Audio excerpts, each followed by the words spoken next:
Greetings, fellow investigators, and welcome back to our video podcast, Into the Darkness, where my friends and I play the Call of Cthulhu role-playing game. I'm your host, Tom Rayleigh. Our campaign is The Curse of Nineveh. It was written by Mike Mason, Mark Latham, Scott Darward, and Paul Fraker, and it's available from the Chaosium website.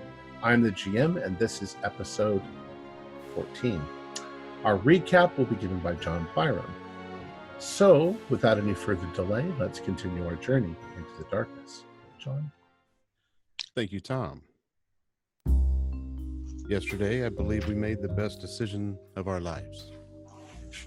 We turned it all over to the Children of Tranquility. Vadim had reached his limit. I suppose we all had. There was probably 100 ways it could have went, but in my opinion, dumping the tablets on that damn Naboo statue onto them was just what the doctor ordered. After a solid night's sleep and a delightful Wentworth breakfast, it was time to get back to work. A trip to the flat of Willard Pension was interrupted when my entry was foiled by Marion Cheverton, the nosy neighbor. Clearly, a return trip is in order. Until the sun sets and gives me an opportunity for an alternate entry, I'm afraid my best bet was to return to the club. All right. So, shall we start then if you're all at the club? What are your plans at this point? I need to fill you guys in on what I saw. There was nobody else in his apartment. I showed up. I wanted to make sure that nobody was going to see me go in, so I made plenty of noise to draw anybody that may be in earshot. And of course, there was someone. There was Marion Cheverton. I believe I played it off enough to where she's not expecting too much, or she's not suspect, thinking that I'm trying to break in, although that's exactly what we need to do. There's a few other ways in, but we're not going to be able to do it in daylight. And more than likely, we're not going to be able to do it as a group of 5. So we'll keep it low profile. I don't mind going back and busting in, just in case she does see me. At least I can say I'm still trying to save my cat, Mr. Meowkins. So that's pretty much where we're at. This Cheverton is a neighbor? Yeah, he's on the second floor. Willard Pension is on the second floor, and she is directly across the hall. Their doors are basically just right across from each other, so she's right there if anything gets loud. So you didn't make it into the apartment. You just scouted the outside. Well, I was out inside to the front door. It's got the shared hallway. Right. Yeah, you have to enter the building to go up. And but no, I didn't actually make it into. Now the door was pretty roughed up. It looks like the police may have kicked it in. Okay. So, but still, I really don't think we're going to be able to use that. And what did we need to refresh my memory? What did we need to get from inside there? We don't know what's in there. Mainly, we were checking to see if he had a wife, kids, or anybody else that may be gone, which obviously he doesn't, because the place was deserted. And it sounds like the police pulled him out of there in the middle of the night, kicking and screaming. He had lost his mind, covered in blood. In his own? Not sure. Well, as you recall, you had a newspaper article that you'd found that said that he had been that the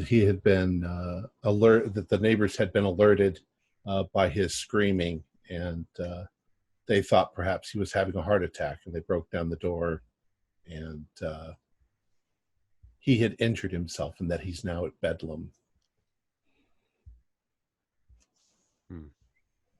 I'd be interested to see where those injuries are at. If it's wrists and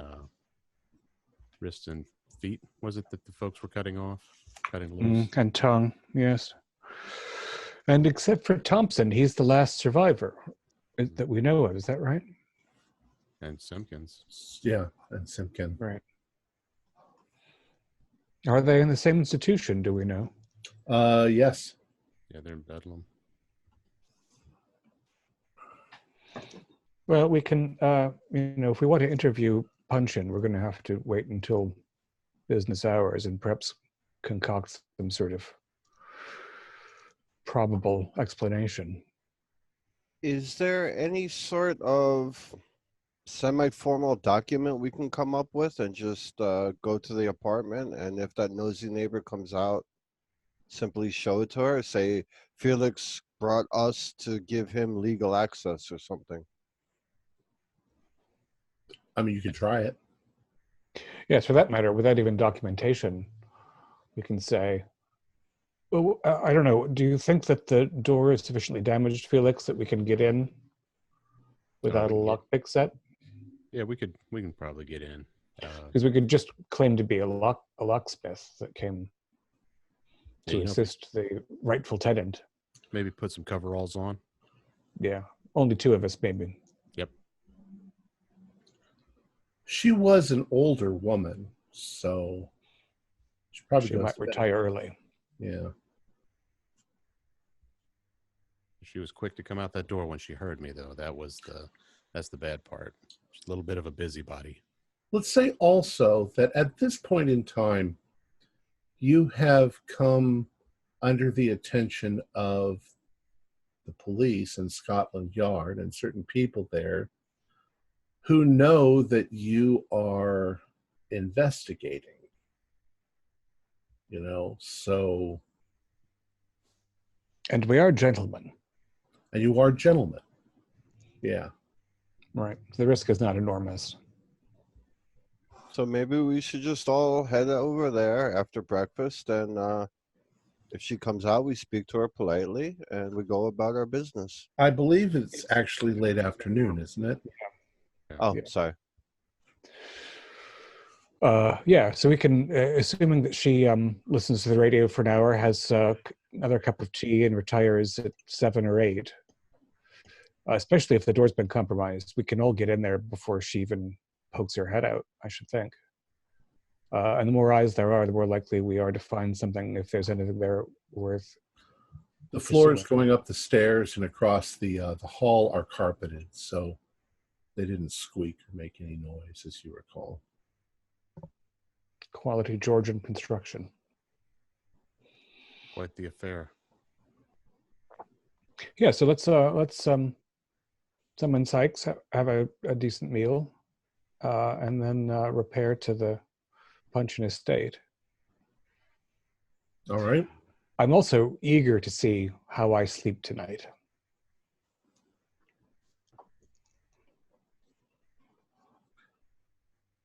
Yeah. All right. So you have your meal. It's, of course, as always, it's good. What exactly are your plans? Timing? Are you going to get anything or take anything with you?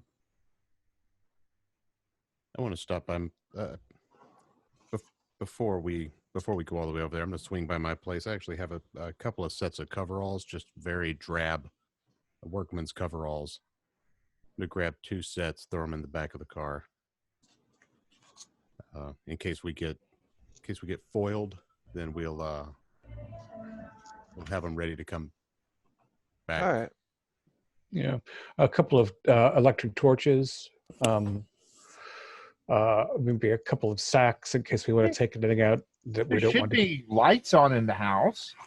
Well, if we don't want to attract any attention, so if it might be advisable to use the inbuilt system, or it might not be. I mean, that's fine. But I would think that it'd be a lot less suspicious to turn on the lights in a room as the people seeing flashlights going in the room. It was not unreasonable at all. But there might be something broken, some dark crevice. I'm gonna go ahead and bring I'm gonna go ahead when I get a chance to go. I'm gonna get my portable camera and my own torch here as well. Portable camera. Portable. Would it be a brownie at this point or no? Yes, it'd be a browning. Yeah. It'd be a browning. However, portable is a very loose term. Well, it's like a loaf of bread. No, it's bigger than that. Is it? At this time, brownies were about like this. Yeah. At this time, they're using most of the cameras that you find commercially are bigger, like, maybe 2 feet by a foot. Well, at you're this talking time. like for a portraiture. Yeah, but Um, that's what most of us are going to run into. Being a class, we're going to have good cameras, not just a cheapy brownie. I mean, if you want one, that's fine, but Well, something just whatever's most discreet. Yeah, whatever For the camera you occasion. got, grab it. Let's go. all right. Okay. Yeah, a couple sacks, a suitcase, gloves. And what Gloves. time do you want to be there? Let's see. If she stays up past 8:30, I'd be surprised. How big a building is it, Felix? It was just like a 4. Was it a 4? I think it's a 3-story brick building, Georgian. And it's basically got a hallway down the middle with stairs going up, and there's probably an apartment on each side on the bottom and an apartment on each side. On the are top. the stairs carpeted too? Yes. Okay. Well, we can pretty much get in there without being heard in the hallway. Right. Yeah. So if we arrive there at 8:30, we can watch the building for a little while and see who comes and goes, and then pop in and have a look about. All right. All right. So Felix knows right where the building is now. Exactly how to get there. So you drive up and you park nearby, and you can watch the apartment. And indeed, somewhere around 8:30, 8:45 or so, you see the lady's lights go off. And if you want to wait a while after that. Give it 15, 20 minutes. Let her doze. And the other windows of the building are mostly dark, or we see a little bit of family life, or. Well, actually, Felix, do you know, is this like an apartment where the owner of the apartment does not live there, or is it more like a boarding house? There's no supervisor, nothing like that. Okay. There's no building super. Yeah, if it was a boarding house, they probably would have locked the front doors. Yeah, but but there's no super. I asked Marion about that. Right. And she assured me there's no supervisor. All right. So you wait until, let's say, 9:15 or so. At which point you haven't seen any more activity going on. All right, gents, let's pop in and look about. Absolutely. Maybe there's a porch light on or something like that, I'm sure. All right. So Someone want to stay out front. That way they can start conversation if anybody walks in case we haven't made it in yet. I'd hate for somebody to walk up the stairs if we can't be heard and there's 5 of us. All right, I'll stay out front. all right. Smoke a cigar on the porch.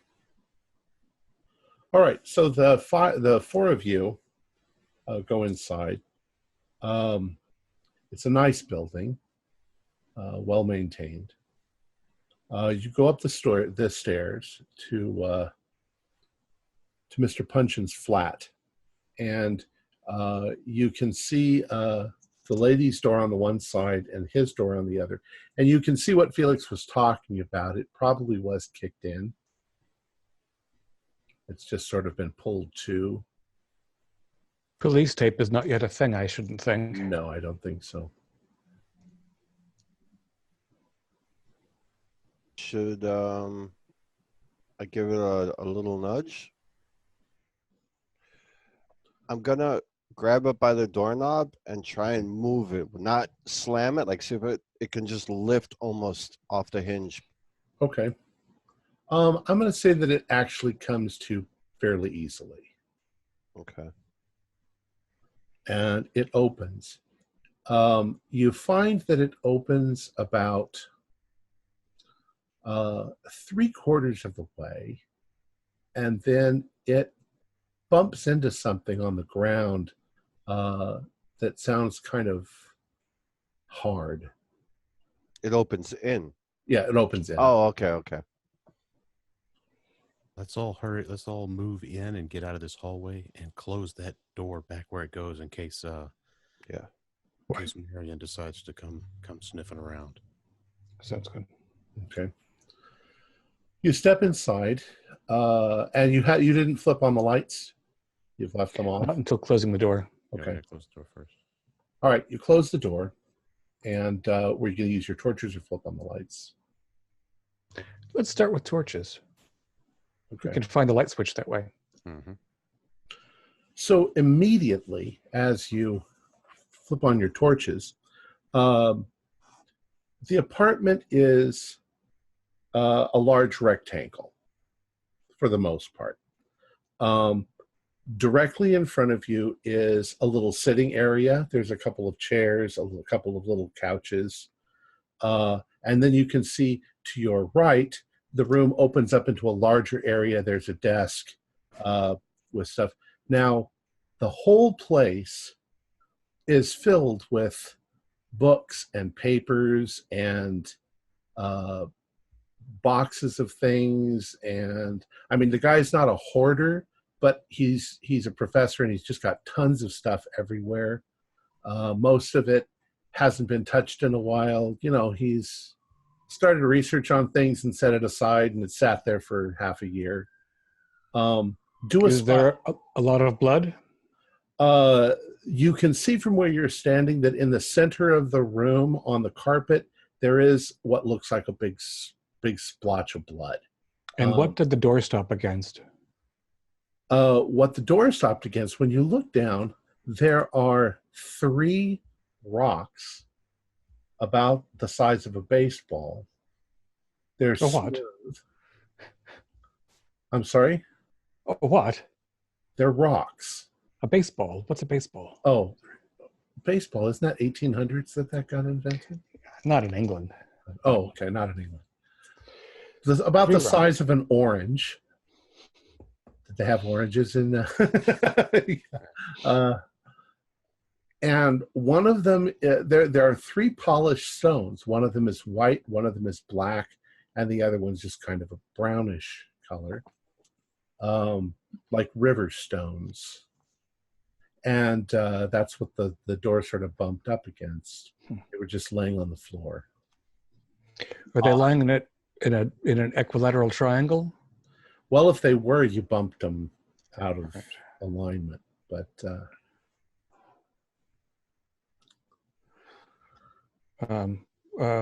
gentlemen, do you think it's all right for the overhead lights?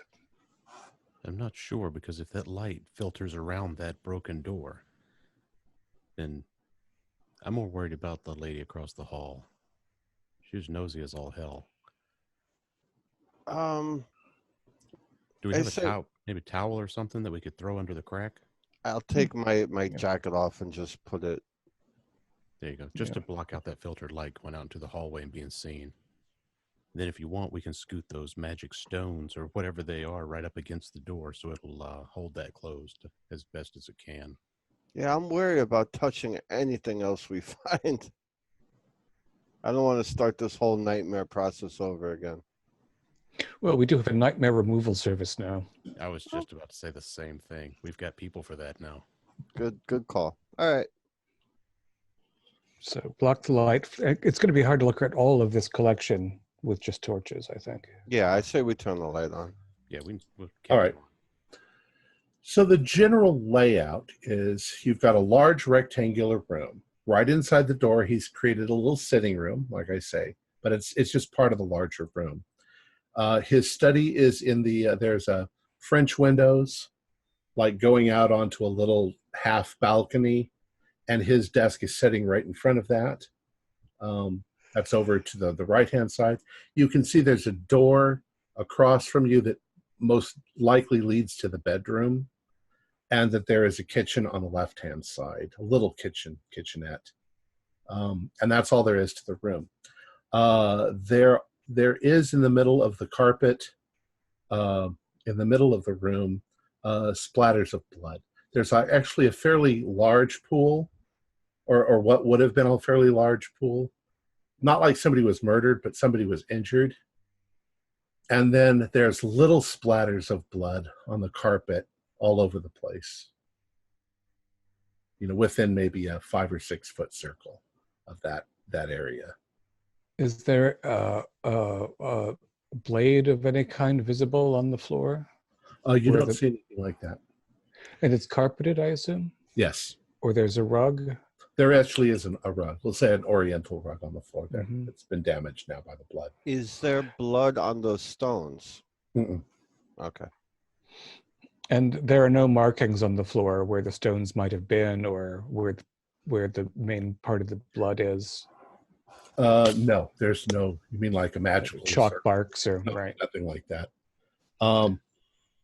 There are odd piles of brown dust here and there on the floor. There are books that some of them are open, some of them are not. There's a lot of stuff. He obviously has his fingers in a lot of different pies, and he looks like the crazy professor who's been researching stuff and working on stuff, and it's all over the place. And he may have been unhinged since the last expedition. It looks more like he was just busy as opposed to the place being raffled through. Yeah, it doesn't look insane. It just looks like he doesn't have a housekeeper. Is what it looks like. You can see that there are, if you as you glance sort of into the kitchen, you can see that there's dishes on the counter. There's some coffee cups that they've kind of piled up. So he hasn't been doing his dishes. It looks lived in. Looks lived in. Reminds me of my place. Well, I'm going to start cataloging the books, especially the open or actively looked at books. All right. To begin with. David, why don't you do a spot hidden for me?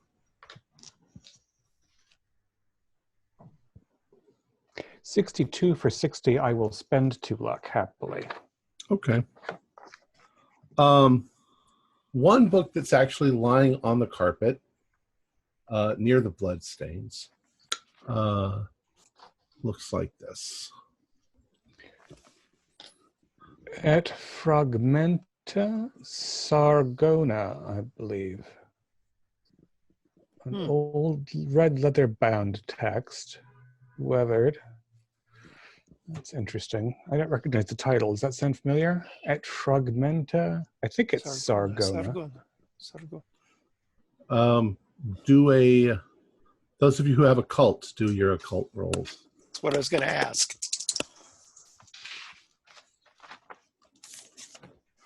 Okay. Vadim should know this, but he just totally whiffed it. Ditto. Push the roll. I got a 66. Yeah, actually, I am going to push the roll. Oh, I'm good. I got 46 on 55. Oh, so Felix actually passed it? Yep, I passed it. 46 on 55. I'm going to push the roll for Vadim there. Well, I don't think you need to if he already got it. Yeah. He exclaims. All right. So, Vadim, you take a look at it, and you're pretty sure that this is kind of a collection of the writings of Sargon of Akkad, 1550. Actually, I think that'd be Felix who caught that. Well, I meant Felix. Yeah. It's written in Latin. Yes, Felix, and what do you know about this Sargon of Akkad? It does sound familiar. Sargon of Babylonian? Sumerian. It's Sumerian, actually. Sumerian. Mm-hmm. Yeah. It's something like that. It's about the religious beliefs of the Sumerians. Mostly it's about the religious beliefs of the Sumerians. That's right, yes. I remember hearing about this. I believe Albright speaks Latin. This would be his territory here. Maybe we should take that with us. I don't think Willer will mind if we borrow it. No, I don't think he can have books where he's at.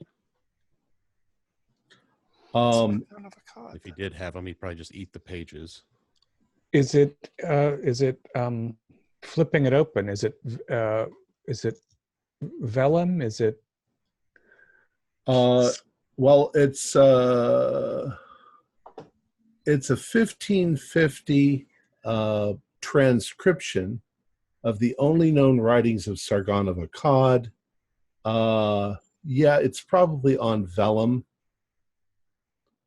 I don't think it would be on paper yet. no? And it's hand printed. Yes. It's transcribed by hand. Yeah. So it's a valuable work. Yeah, this should would treat be it with a good rare care. and valuable book all by itself. And it was lying open or closed next to the bloodstain. It was lying closed. So there's no page to make note of. Correct. All right. Well, I'll slip that into one of the sacks or with the briefcase that I brought. Cyrus and Fuller, what are you guys doing? I wanted to see if there was, is there a bathroom in here, or is it a shared bathroom outside? There's that's a question. I mean, there's outside, but in the hall. there's a shared bathroom down the hall. So I'll investigate the kitchen. Okay.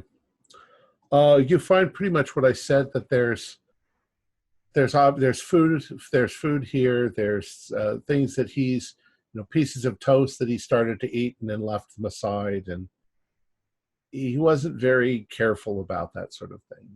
So it's messy, but you don't find anything of particular interest in there. Okay. Fuller? He's You're, outside. you're outside. That's right. Sorry about that. Yeah, I'm outside on the porch smoking my cigar, keeping an eye out for everybody. I forgot. All right, Vadim. I'm going to go to his bedroom and check out his bedroom. All right.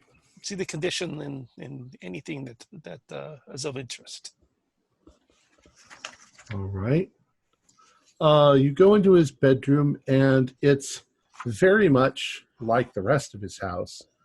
His dressing table has books on it, and his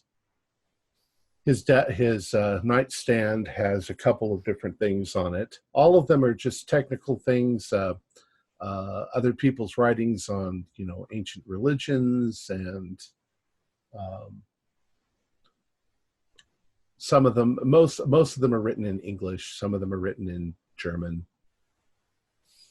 I'm going to look under the bed and in the closet to see if anything comes up. Okay. Go ahead and do a spot hidden for me.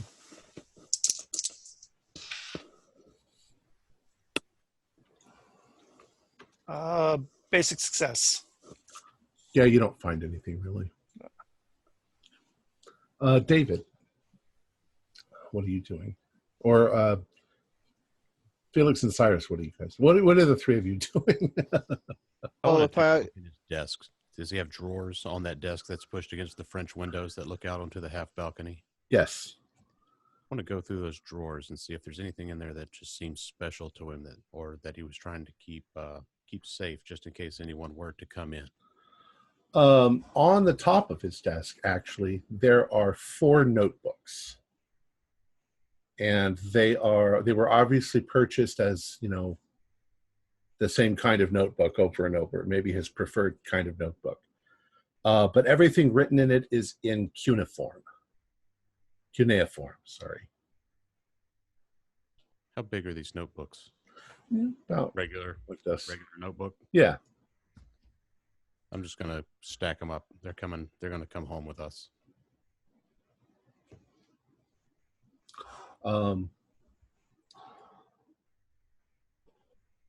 So you were also going through his drawers? Why don't you go ahead and do a spot hidden for me? That's a 15 on that spot hidden. I had already rolled it. It's a hard success. All right, cool. So you do find what looks like a diary. I'll take that as well. Okay. I'm going to lift up the mattress, look under the bed.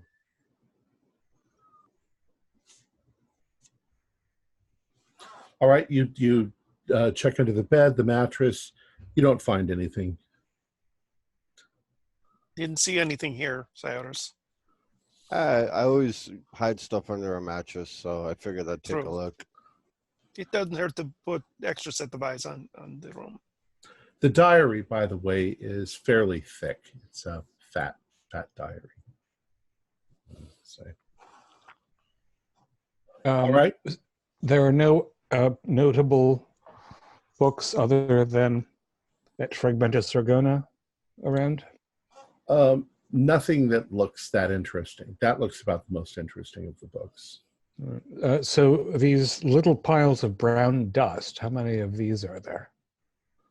It looks like there were 3 of them. They're kind of scattered about, possibly because he may have been lying here and writhing around on the carpet. When you look at them, it almost looks like they're crumbled fragments, maybe crumbled fragments of parchment. But not burned. Not burned. Disintegrated. And when you say pile, do you mean well, as like if the sand from an hourglass, or do you no, mean more like as if something had been sitting there that disintegrated. And they're all the same brown hue? Pretty much, yeah. They don't look like anything was impressed upon them. No. They just look like they collapsed where they were. Correct.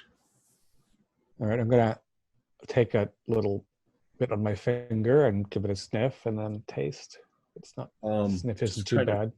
Kind of dust. I don't know if, for some reason, just because there may be a few little flakes there, it looks like it might have been parchment. Maybe something old that. But it had to decay rapidly to leave. It definitely disintegrated. And of course, you know that if a scroll is old enough, it'll do that if it's not carefully handled. Yeah, you can pick it up, but it'll turn to dust.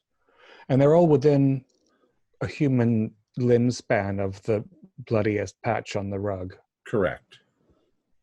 Which is also where the book was. Right. Within human limb span. Vadim, when you have a chance, I think you should photograph these. I think that there's some indication that these were possibly texts that he was working with before.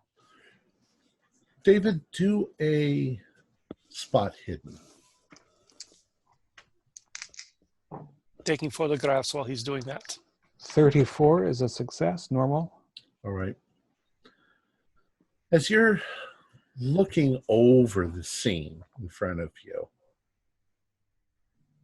the placement of the piles of dust and the blood stains, and there's definitely one larger blood stain than the others. And if you sit and orient yourself sort of in the room, maybe facing towards the windows where his desk is, that there's sort of a vague shape to it all, that you might guess that Punchin was here on the carpet, maybe standing or kneeling, and that whatever the piles were, they were in front of him. And the big blood stain would have been where his right hand was. Mm. And then the blood splatters that are everywhere are kind of centered on that spot. Mm-hmm. There's almost an impression, as if that was kind of the way the blood splattered. Right, and there perhaps the shadow where his body blocked blood from falling behind him. Right. They're nothing like candles, though. Mm-mm. Huh. And there are no footprints in the blood or anything like that. No. Nothing notable. No. Right. Yeah, so gentlemen, it looks as though, and Vadim's photographs might help us see this, and perhaps you'll notice something that I didn't, if I'm not imagining it. If these were documents, and he were making a sacrifice of some kind, maybe of himself, and he were facing without, That's how this seems to be arrayed to me.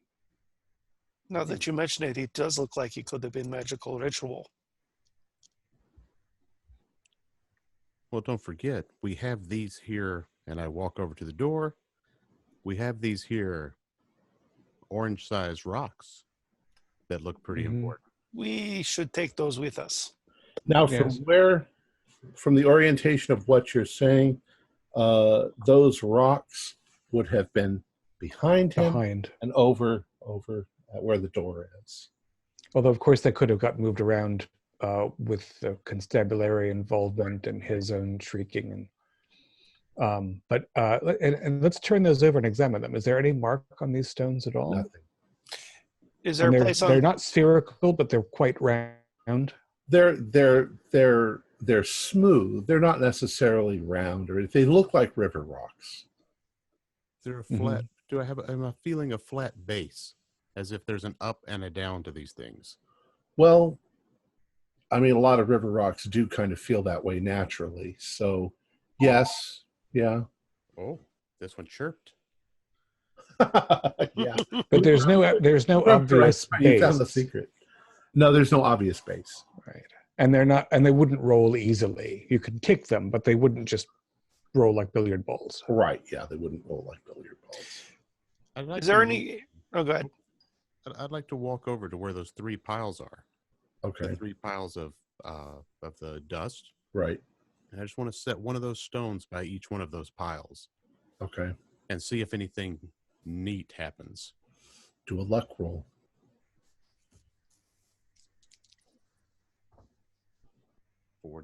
on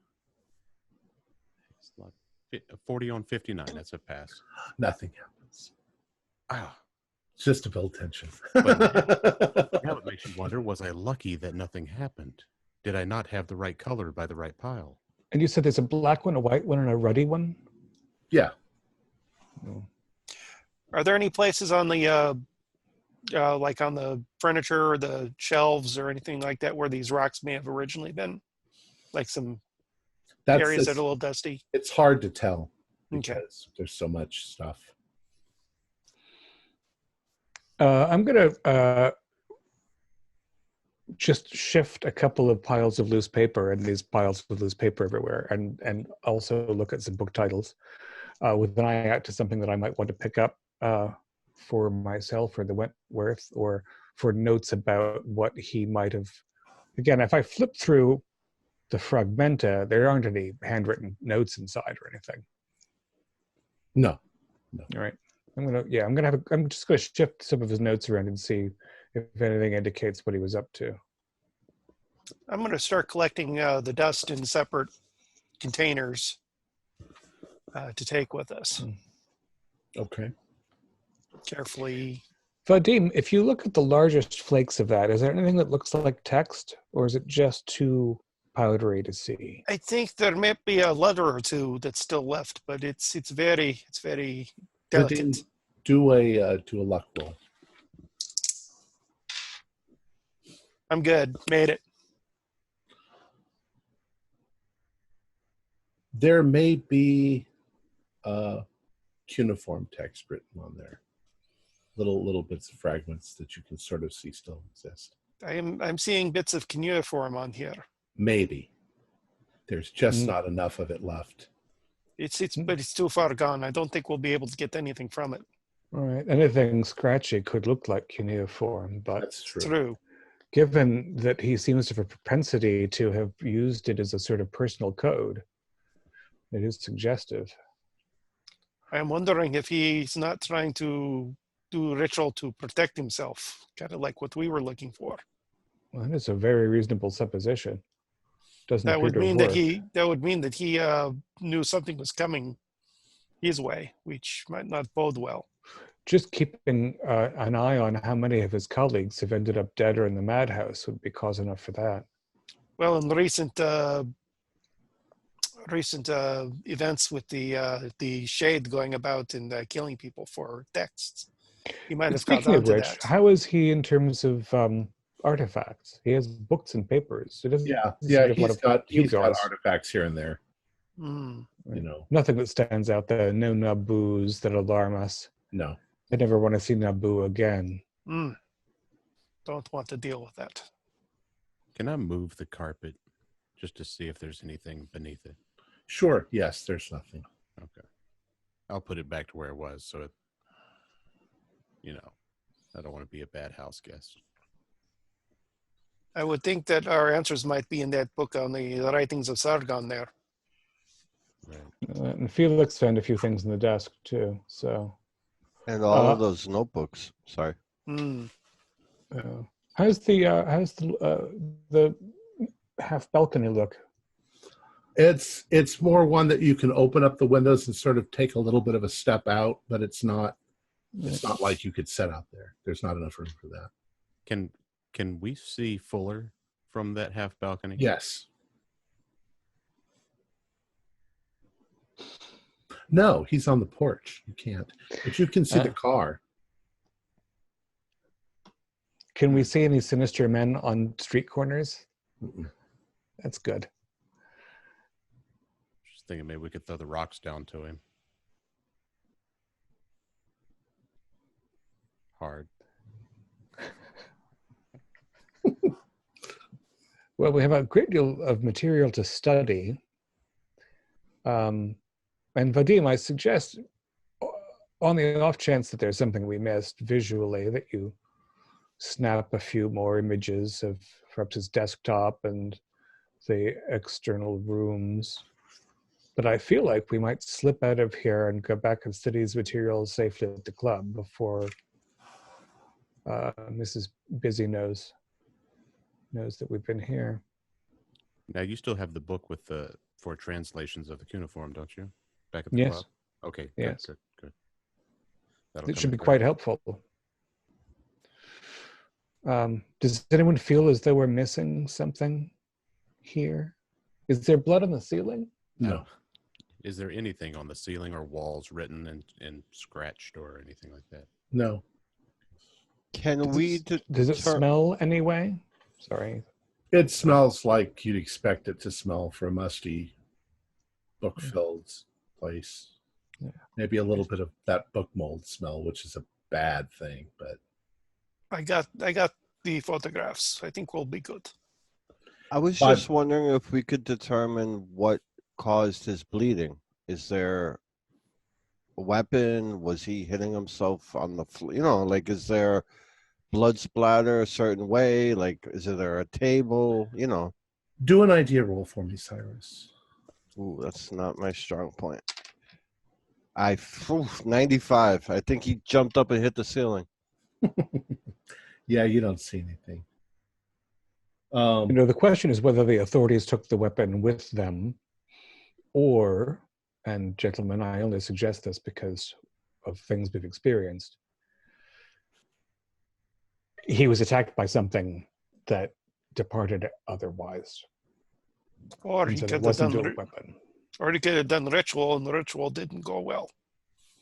Right. Well, that's the attack. I mean, the way the blood spatter it presents suggests that he cut himself on the right wrist, but if there's no weapon, either again the authorities took it, and we might contact Scotland Yard tomorrow, or there never was one that, in the normal sense. There was some great black beak from beyond that pecked at his right wrist and disappeared back into the void. Hopefully, Anything Scotland is Yard has a. possible.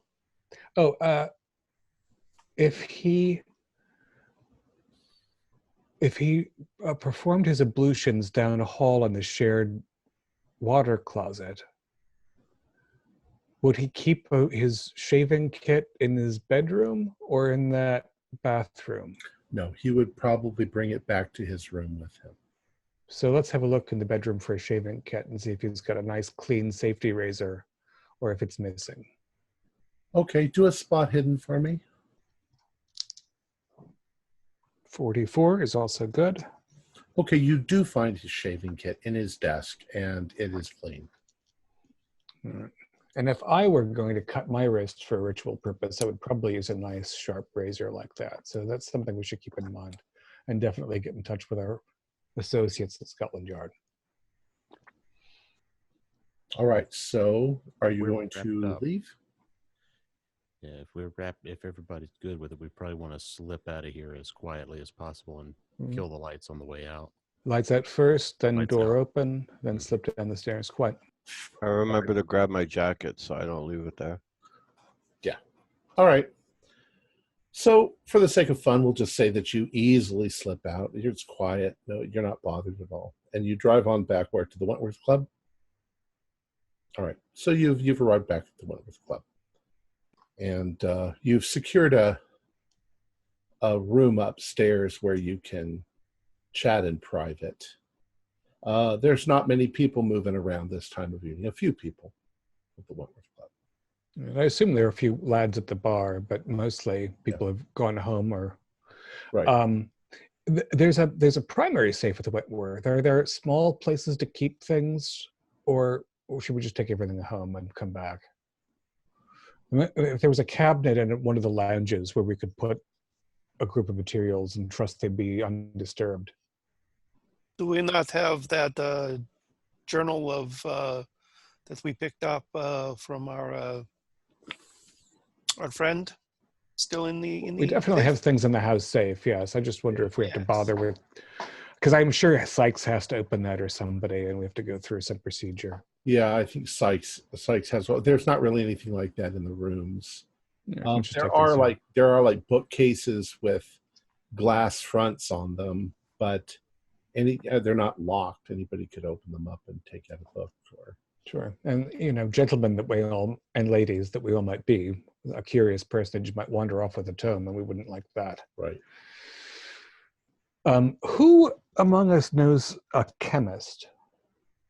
I wonder. Maybe we'll ask Sykes tomorrow. I'd like to have the samples that Vadim collected of that powder analyzed and find out whether that's papyrus or vellum or what's that other kid things printed on. I'd be curious to see if we could figure that out. I bet if we just took a tiny piece down to the museum, we may be able to gain access back downstairs where we were kind of known. The security did let us walk right through. And So they have what we'd need.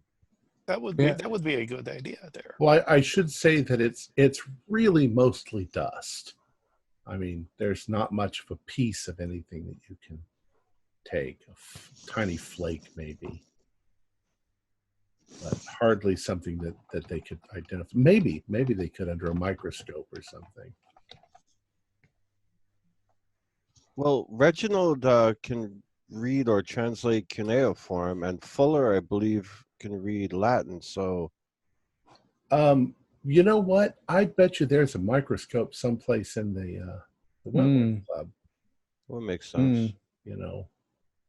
In the library. Yeah, I'll just give it to you that if you look at it under a microscope, you can tell that it's probably skin. Maybe from an and there animal. was an ink mark on it at some point. Yeah, you're still not too sure of that. It's definitely there's some sort of what looks like part of it, maybe a cuneiform, but you're really not sure. Right. Yeah, But distinctly, the papyrus would look like woven fibers, whereas this looks like something cellular and flattened. correct. With the largest flake we can dig out with Right. tweezers. Right. Very good. Well, I frankly haven't slept well for the last few months. I'd like to, if it's convenient to lock materials up here, we can do that. Otherwise, I'll take the Fragmenta home, or actually maybe Fuller should take the Fragmenta home. Before we part, actually, Fuller, you should have a look at this text largely in Latin and see if anything strikes you. But I Fuller would is still love back to smoking. sleep for 12 hours. we left Sleep Fuller on the sounds good. porch accidentally. on the back door. All right. So is that what you're going to do? Fuller is going to take the Fragmenta Sargona, and you have 4 journals with cuneiform written all through them. And You want those, Reginald? The notebooks? I'm not going to work on the night, so we could lock everything up here and meet tomorrow. okay. I've kept the guide to reading cuneiform here as well. Oh. So Now, the diary, was it in cuneiform or was that in English? No, it's in English. I'll take the diary home with me and read it for bedtime reading. I'll bring it back tomorrow. Okay. Well, I'll send the pictures off with my valet, and he will have them ready for us tomorrow afternoon. well, I have a novel idea. Since we were initially approached by a member of the club to investigate the death of a club member, and we constantly show up here for breakfast, and we're leaving stuff here. Maybe we can request one of the bedrooms here for a couple weeks, and one of us can stay in the room, alternate in the room, and all the stuff we collect, the rocks and stuff we don't need to carry around, we could just leave in there, and it'll be a revolving bedroom. Like, I'll sleep here tonight, or I'll sleep here for a couple days. It doesn't matter. Then whoever's working on something, if you want to stay up and read, you'll have access to the bulk of the material. That way, it's all with here, and we're predominantly, this is our headquarters, so to speak. So, I mean, I don't think it would be too outlandish to ask to request that. That would definitely be within the realm of possibility. That's what the rooms are for. That's a great idea. Let's go with that. All right. But you'll have to arrange that tomorrow because Correct. the people who run the place aren't here right now. Yeah. All right. So you all go home. Felix, you read the journal. There's a lot of it.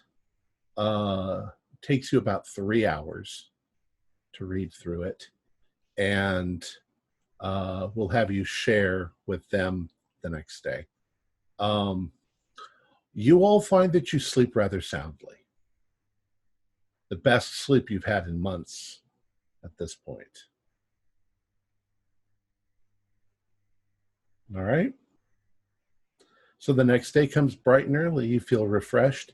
You can all do a sanity skill roll to see if you get any sanity back. I'll just give you that.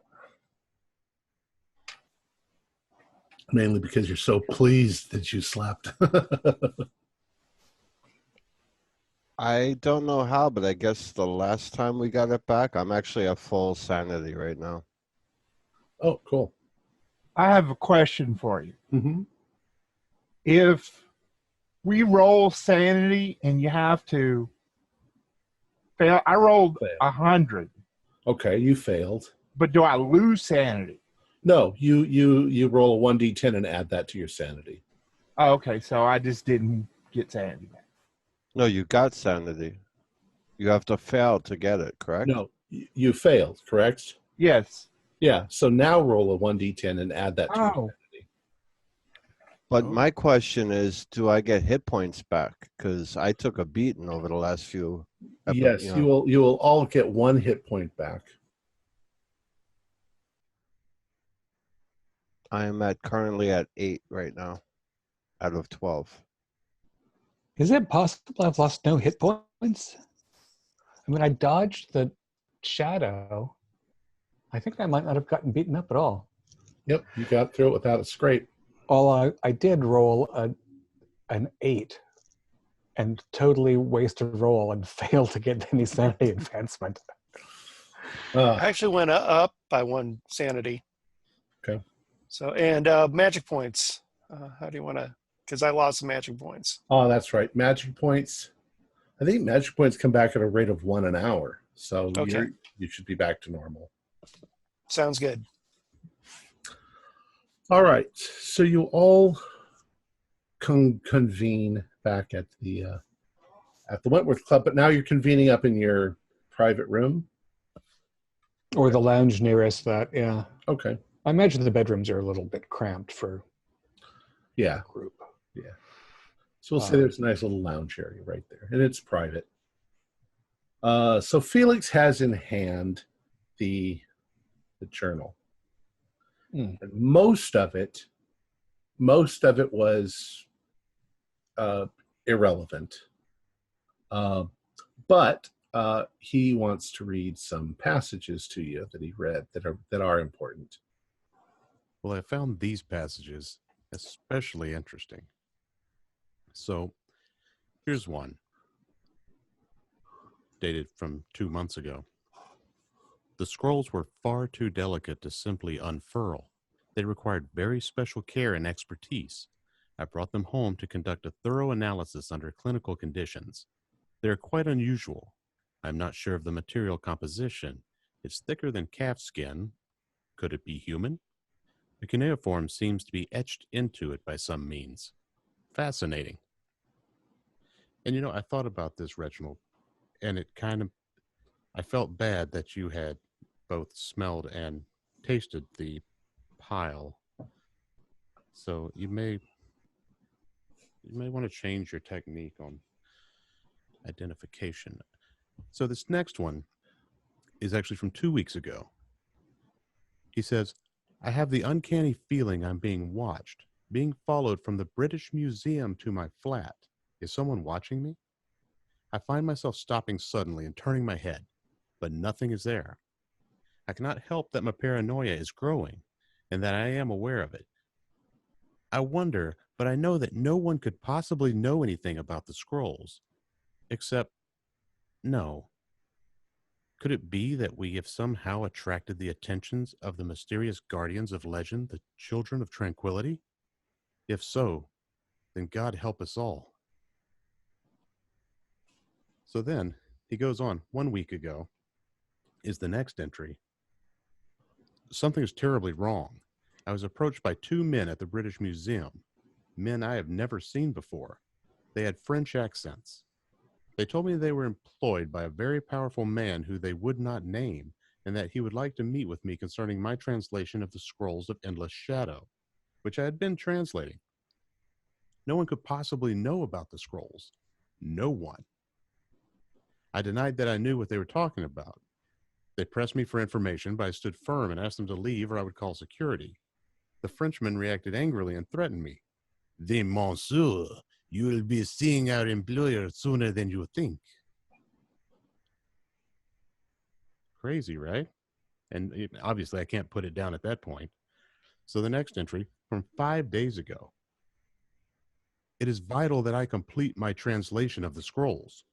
There is a terrible curse that hangs over us all like a thundercloud waiting to strike. It broods and boils and waits for its opportunity. Only by deciphering this fabled curse of Nineveh and its blasphemous rituals can I possibly save us all. The others will not listen to me, and so I must act alone and immediately. I'll try tonight to enact the ritual of protection as outlined in the scrolls. Then I shall be safe from harm and able to free us all from the terrible grip of Nabu. And that's the last entry. So he died trying to pull off this protection ritual. Well, he's not. He went mad in the hospital, or he almost died. Went mad. He let out. Went mad. Doing protection ritual. That's what I was suspecting. It confirms. Now these Frenchmen too. Now other than them being of Italians and Frenchmen. That's the thing. Other than them being Frenchmen, it sounds just like the guys that exploded in my car. I think they are in league with our warlock extra party there. It also suggests that my suspicion that Thompson was the employer of the fellows, yes, who popped like overfed ticks, might be mistaken. I disagree. Because he knows Thompson. Punchin knew Thompson, so he wouldn't beat around the bush like that. I shouldn't think. But Thompson's grimy paws are all over this still. Certainly. Well, one thing is for certain about Thompson is that he seems to be rather exempt from these curses and troubles that all of us have been facing, including his own people. And it is also suggested there are others involved in this too. If you read the what was written down, he said that there were others that did not take him seriously. One of them could be Thompson, but there could be others involved as well. I was surprised by that in addition. And I'm wondering seems who as though that would everyone be. else should have been out of the picture by now. Yes, because there's not that many people left from these From either. secret, this secret foyer into how you say the Temple of Naboo.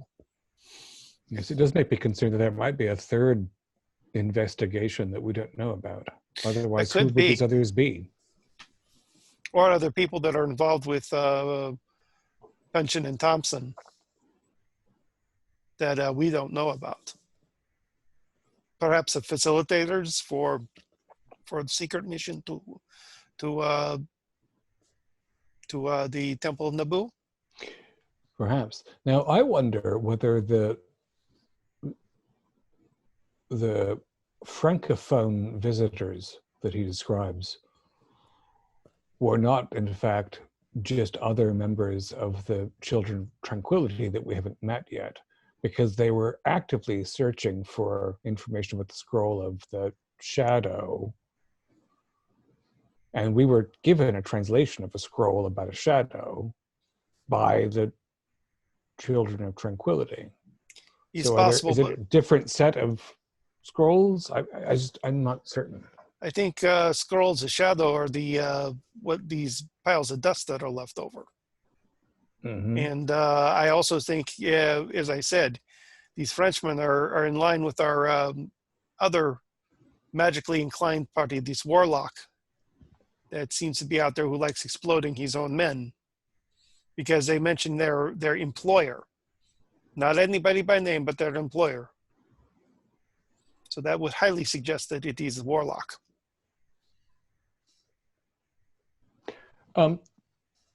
Keeper question. Mm-hmm. The scroll that we got from Mr. Udine. The one that the Chains of Pain. Mm-hmm. Mm-hmm. That was written in English, just on parchment. Correct. It's a modern Probably scroll. something current. Yeah, I mean, it was given to you in a format that was very. It was a scroll. It had pretty little wooden dowels putting it together, but it was definitely modern. Right. As opposed to the scrolls that, and thank you, Felix, for your sensitivity. I thought nobody saw me touch the dust of my tongue. Damn it. Again, we all have our quirks, so, and we're all dust. Yeah. But the thing that we were given, that we used, could not turn into the kind of dust that we found in piles on the floor. No, they're just that's different. That's definitely modern vellum. So it's probably a calfskin or something like that. Well, by the way, did you all sleep well? Quite so. It was actually nice to get a good night's sleep. And no nightmares? None. First good night in months. Even you, Felix, despite reading that? Oh, I slept fine. I think if we had another month of sleep like this, I would feel like a human being again instead of a shadow. Beginning to think a little bit clearer now. However, given the news from the journal, I think that the best thing for me to do is repair to a corner nook with some of these texts and my new cuneiform semi-dictionary and see what we can find out about what our friend was up to. Oh, and Fuller, I'll be curious to hear from your efforts what these fragmenta are like. Yeah, I suppose I need to do that. But before I start translating, I want to do an appraise of the book, not just to find out if it's an original or copy, if it's worth anything, any backlog history of it. For which book? The fragmenta. Okay.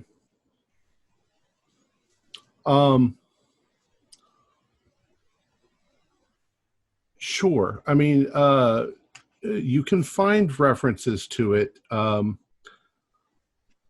book is written in Latin. It is a handwritten copy from 1550, claiming to be a transcription of the only known writings of Sargon of Akkad. It sheds considerable light on the religious beliefs of the ancient Sumerians. It's not written by Sargon. It's basically fragments that are translated into Latin from the original, possibly related verbally to a Jewish scholar sometime around the 5th century, and eventually translated. The text itself would probably take you about 4 weeks to translate. Okay, I'll start working on it. Okay.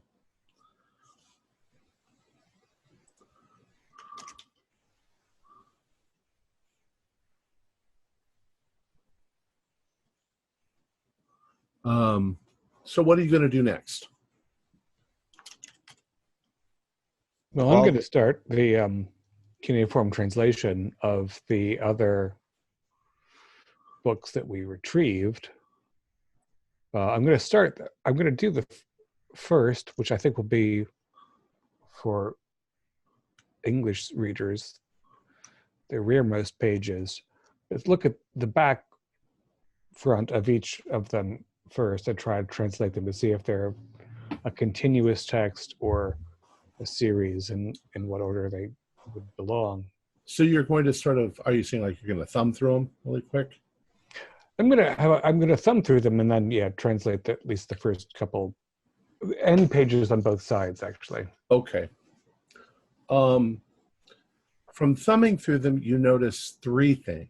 One is that they're going to be difficult to translate.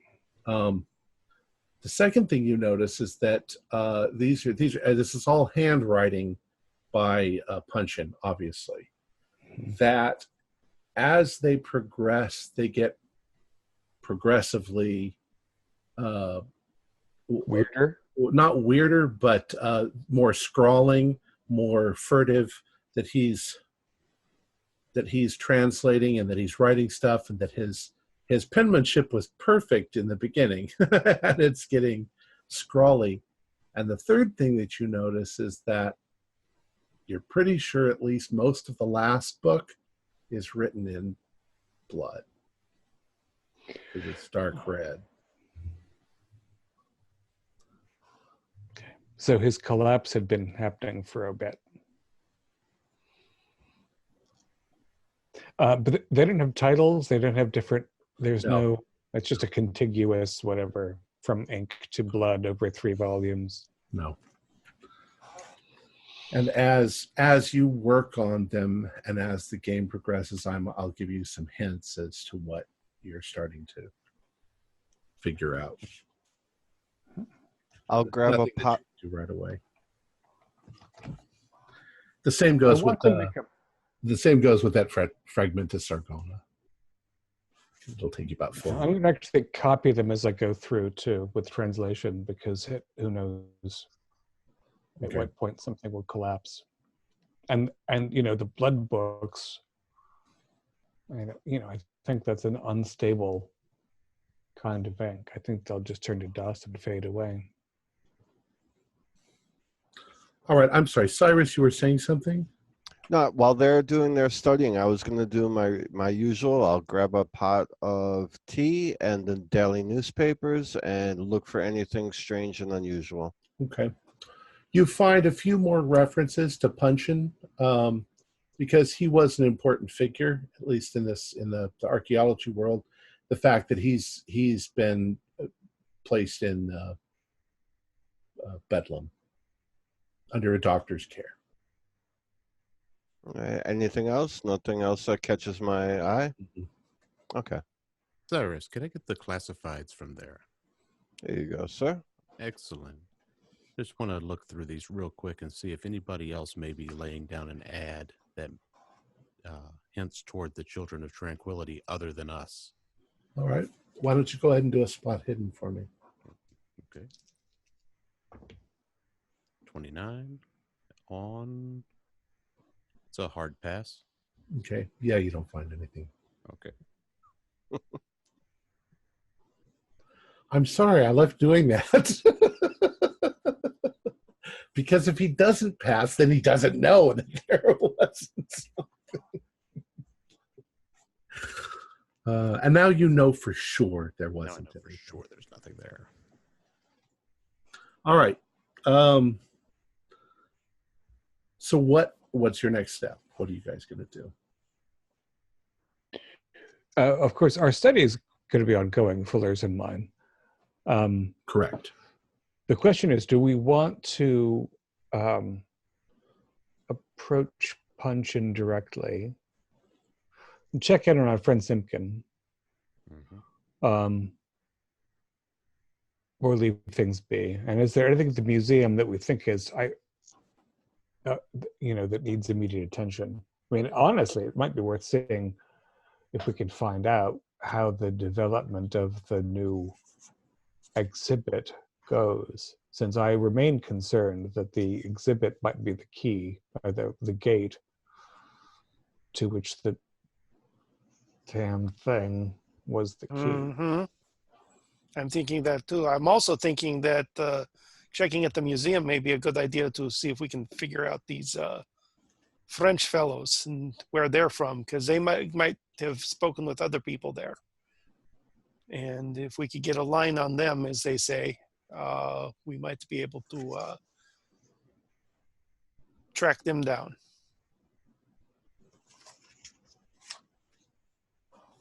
Yeah, I say we can go to the hospital. I think that should be the first stop. All right.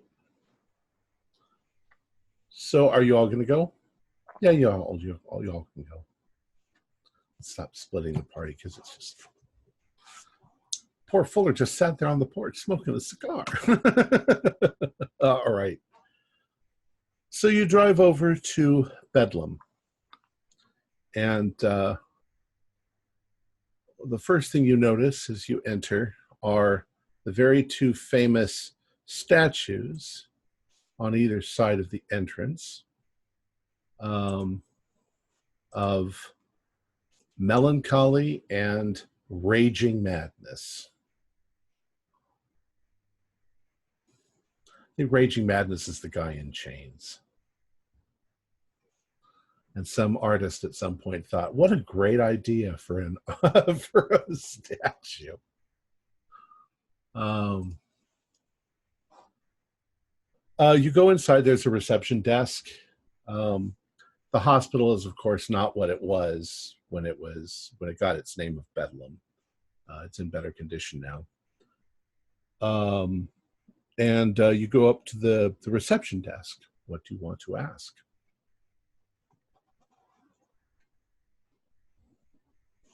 Well, hello. Hello, what can I do for you? Yes, we're here to see Mr.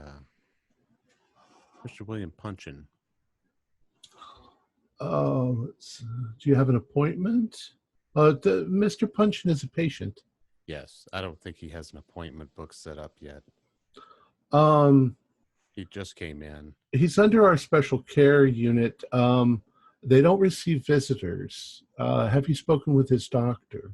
I have not. I didn't get his name. I didn't get his doctor's name. His doctor is Dr. Lawrence, Dr. Alan Lawrence. Dr. Alan Lawrence. And this is really a long shot, but is Dr. Lawrence available right now or no? Let me check. Okay. And after a few moments, she says, what is this concerning? Are you family, friends? Well, I was his roommate for a little while. Not Dr. Lawrence, but Mr. Punchin's roommate for a little while. I think that if you're willing to wait a little while, Dr. Lawrence is on his rounds, but he'll be available in about 20 minutes. Okay, gentlemen, is that okay? 20 That's minutes? quite We can wait 20 minutes, huh? For our good friend Willard. All right. So she has you have a seat. Felix, this roommate thing, I'm not sure if we can milk it that much longer. Oh, that's all right. I mean, we'll let it go as long as it will. Once it dies, we'll Some shift. professional association that we can use. Oh, yeah, but it had to be close. I didn't know. And we're saying this quiet enough to where she can't hear us. Yes, we are. Yeah. Look, I got his doctor. What more do you want? Yeah, it's good. It's good. I'm just not sure it's going to work with the doctor. We can change it then. Clearly, they won't talk to each other. So after about 20 minutes, a rather young, good-looking doctor, you almost think that he's too young. He comes around the corner, he talks to the receptionist, then he walks over to you, gentlemen. I'm Dr. Lawrence. Can I help you with something? Thank you very much for seeing us, Dr. Lawrence. Of course. Let me introduce my associates. None of us actually knew Willard Punchin very well, although Felix has a long association with him indirectly. But we are very concerned about what seems like it might be some kind of syndrome that would match Mr. Punchin's difficulties. You see, several people who were investigating ancient sites in the Near East have exhibited symptoms like what it appears Mr. Punchin did. Are you associated with Mr. Thompson? We are. I see. Well, gentlemen, why don't you come into my office? Thank you. So he takes you in. It's a nice size office. What you'd expect from I don't know if he's a psychologist or whatever you call him, psychiatric doctor. He says, well, it was Mr. Thompson that committed him here. What can I do for you? And you're aware also of Mr. Simpkin, who's also in the institution's care. Oh, yes, Mr. Simpkin. He has had to have been fairly heavily sedated. Mm-hmm. He's yes, quite, yeah. Yes. Well, and we're concerned, and as is Mr. Thompson, that they have a similar, whether or not they have a similar affect or ideations or delusions. Well, Mr. Simpkin is not self-harming. It would seem that Mr. Simpkin was simply not in a position to take care of himself. He was dehydrated, malnourished, suffers from debilitating nightmares. Delusions of paranoia. Correct. Though he has calmed down a bit since he's been here, he feels, as he put it, safe. From That's a great deal. He's got paranoia, obviously. It was enormously difficult for us to comfort him enough to bring him here. Mr. Punchin, on the other hand, has to be restrained. He harmed himself rather badly. So I understand. In your clinical assessment, then, their patterns of disorder are entirely dissimilar? Well, Mr. Punchin is more lucid. Mm-hmm. That's in accordance with what we would expect. And from what I understand of Mr. Simpkin's neuroses have been coming on for a long time. Mr. Punchin, on the other hand, was apparently fully within his in his right mind just a week ago. He was apparently lucid, yes. Yes. From what I understand, he was an active member of the British Museum, well-regarded translator. Indeed. We are aware, however, that he was already expressing episodes of paranoia for some time. Has he spoken about his specific fears since he's been in your care, Doctor? For the most part, the first couple of days now, he has been quite. I don't know. You know, I don't know technical terminology. I wish I did, but basically, he's been raving for a few days, and but he seems to have developed a. I don't know if you would call it a friendship or whatever with the other person that's in his room, and he's sharing a place. He's sharing a room, yeah, and his roommate seems to be able to calm him down. I don't know if they talk in the evenings or whatever, but it's a very promising sign. Do you think, Doctor, that under the circumstances, it would be safe for him and for us if we were to speak to him privately or with your presence? Well, I'm not sure that's a good idea, gentlemen. You see, Mr. Punchin, he has suffered a great shock, so severe that he may never recover. His physical injuries are extensive, and his appearance is not for the faint of heart. To question him on the events surrounding his self-inflicted wounds will, I fear, cause him a great deal of stress and possibly more than he could bear. Even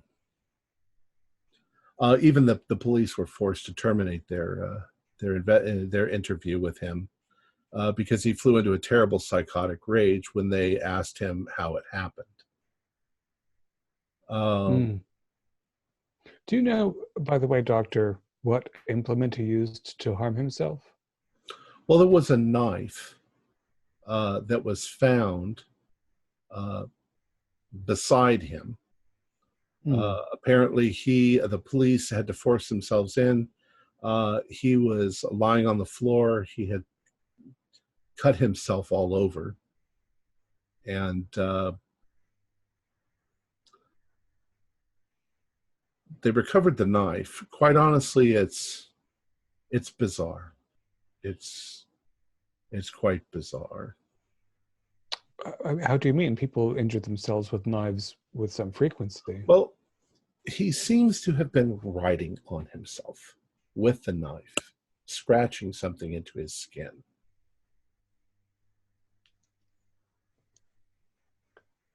That is most unusual. Can you tell me, if it is a betrayal of confidentiality, the fellow he's sharing a room with, what is his condition? Oh, Mr. Wynn. I'm sorry. Sorry.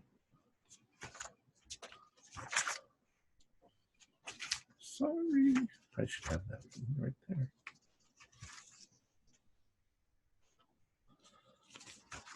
Ooh. A moment. I must have passed it. Sorry. It's just a little.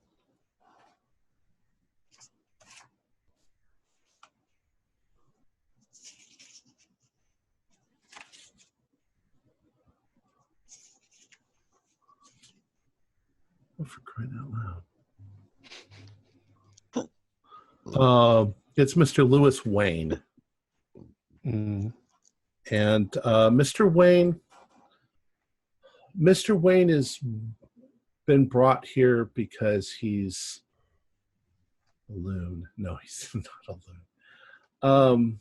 He suffers from mild delusions, but he's otherwise completely harmless. And so you think that his impressions of Punchin's behavior are reasonably accurate? And well, I'd like to ask you a few questions, gentlemen. How are you related to this case? Well, it's all about Sarah Shell Thompson, after all. And the concern, I have to ask you, of course, to keep this quite confidential. And my colleague, Mr. Matthews, will explain further. But there's a concern that some sort of contagion is possible, in that several parties involved in the expeditions in the Near East have resulted in individuals becoming, in various degrees, mentally unstable. It is more frequent than any logic would suggest. And so the concern is there a fungus or bacterium or other animalcule that was brought over on these artifacts? And we have to keep that, of course, extremely private until we determine whether or not it's a real possibility. Well, we can certainly do all tests. experts. We can do some tests ourselves to see if we can locate any odd thing like that. But I'm not sure that. Quite honestly, his psychosis is a bit baffling to me, and I'm not convinced. There's reasons why I'm not convinced that his wounds were self-inflicted.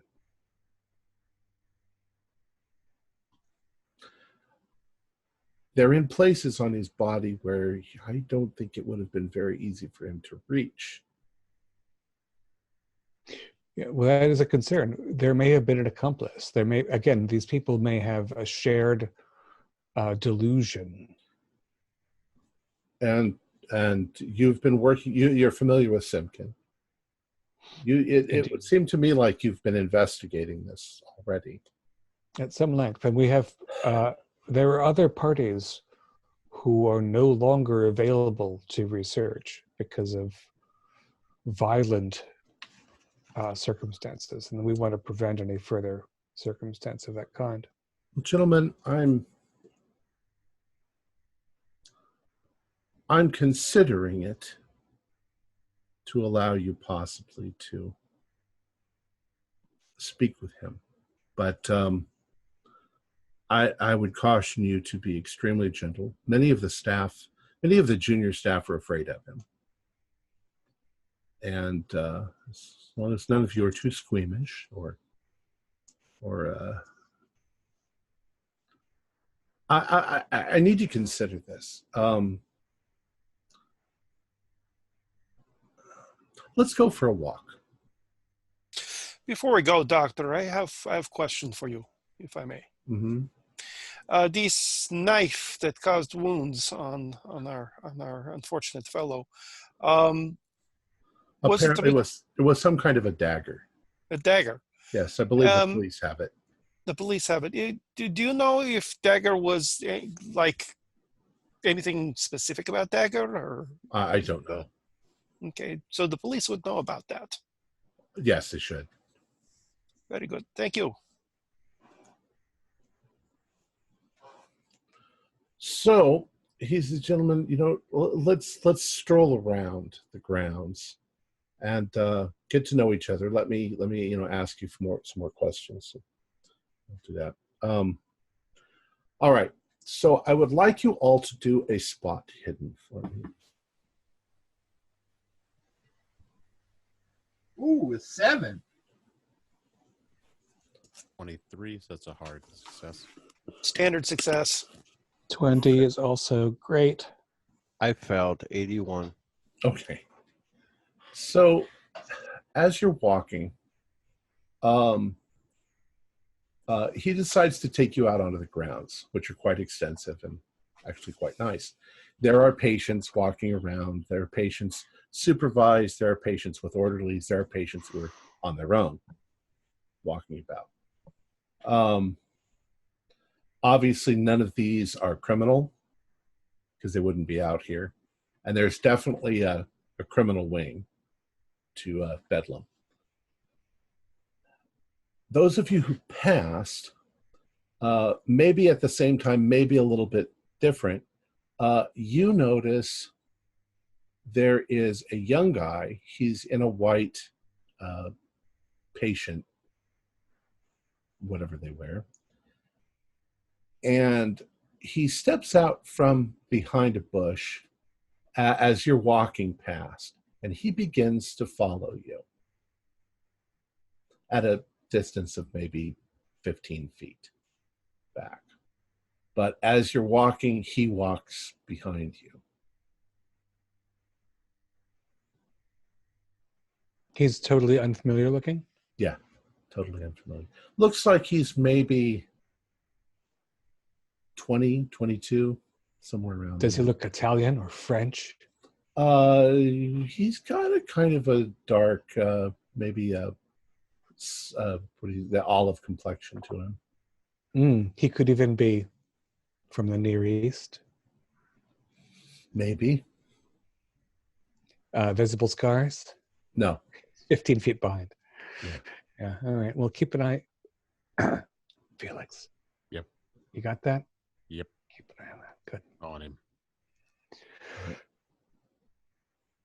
So, Doctor,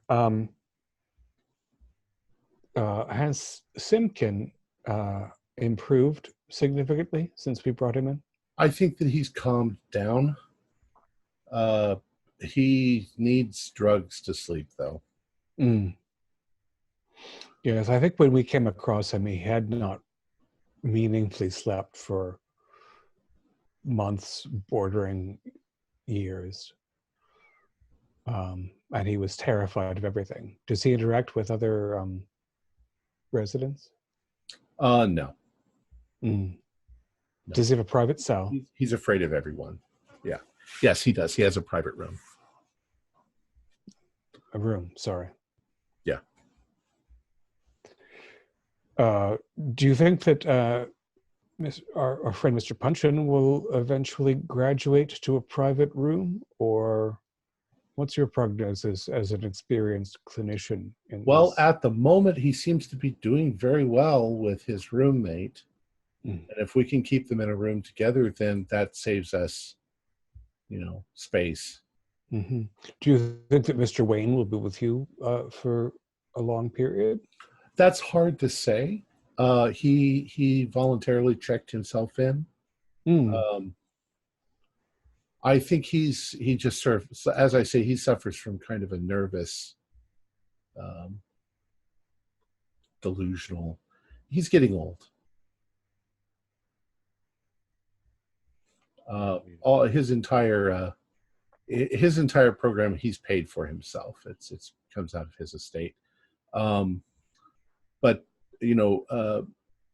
Punchin has no relatives that we are aware of. It was Mr. Thompson who has paid for and asked that Mr.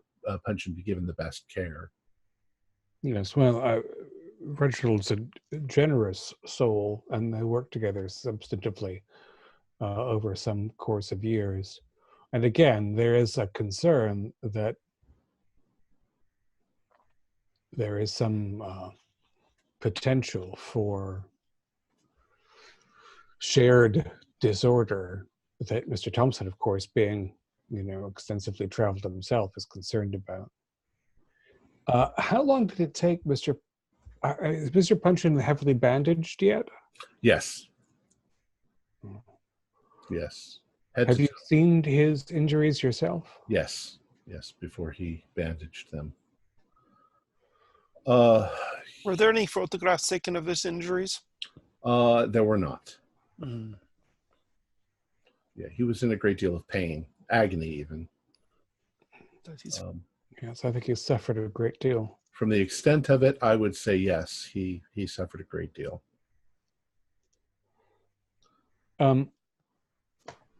Popping out my handy notebook and turning away from the pages of what I wrote down in Mr. Punchin's home, I'll suggest visually some cuneiform. And he says, yes. Like this at all. That's very much what the marks on his body, little tiny scratches making patterns. Yes, that makes sense that he'd be obsessed. I mean, this has been his life's work. He's been writing in this ancient form. Felix, you notice that the young man, he's gotten closer. He's maybe 10 feet away. And he's got a kind of a smile on his face. He seems to be actually do a spot hidden for me. Okay. That kind of gives it away that there's something. 43 on 74, just a regular. Okay. Pass. You notice actually that he is stepping from one shadow to the other in your guys' shadow. Your shadows are sort of back behind you. And every once in a while, he'll leap from your shadow over to Reginald's shadow. And with this kind of bizarre, delightful look in his face. But you're not looking directly at him. You're sort of, keeping Right. an eye on him. But he's getting closer. It's all right. When he gets about maybe 6 feet from us, Uh-huh. I want to turn around real fast and say, "What are you doing?" All right, so we'll say that moment comes. You guys are on the grass, and he gets about that close, and so you turn around. How are you doing? And he looks up at you and he goes, "Wait, what? You can see me?" I can't. And see he you. suddenly runs away. And the doctor looks over and he says, "That's just John McIntyre. He thinks he's invisible." What's his story? And he tells it to you. You know what's odd And though, Doc? sad. You know what's odd though, Doctor Lawrence, that he would only think he was invisible while dancing in our shadows. Psychoses are weird. Maybe it That means they more are. to us than it would to you at this point. It's peculiar, though. And I don't use that word very often. Peculiar. I want y'all to do another spot hidden for me.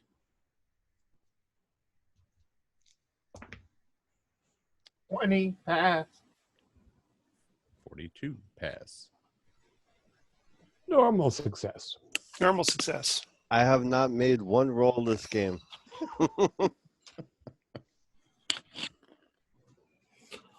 So those of you who are, I guess, Cyrus, you're sort of walking a little bit ahead, looking at the grass and the flowers and stuff.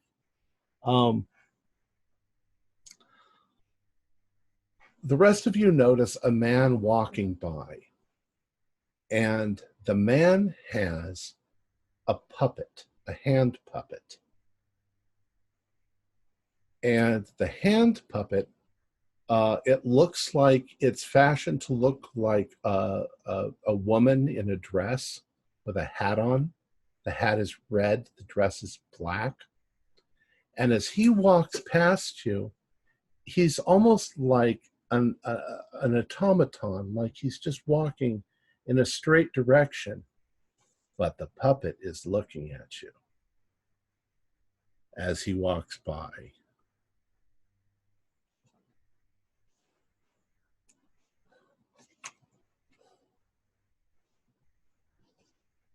How long have you been at Bedlam, Dr. Lawrence? 2 years now. It's a challenging environment, isn't it? It's very interesting. Don't let it get to you. People develop some very strange, they go to very strange places in their minds. It's fascinating. We have, believe it or not, in the men's wing, we have an old gentleman. He's in his 80s. And at certain times of the day, he gets up, walks to the middle of his room, and dances with somebody who's invisible.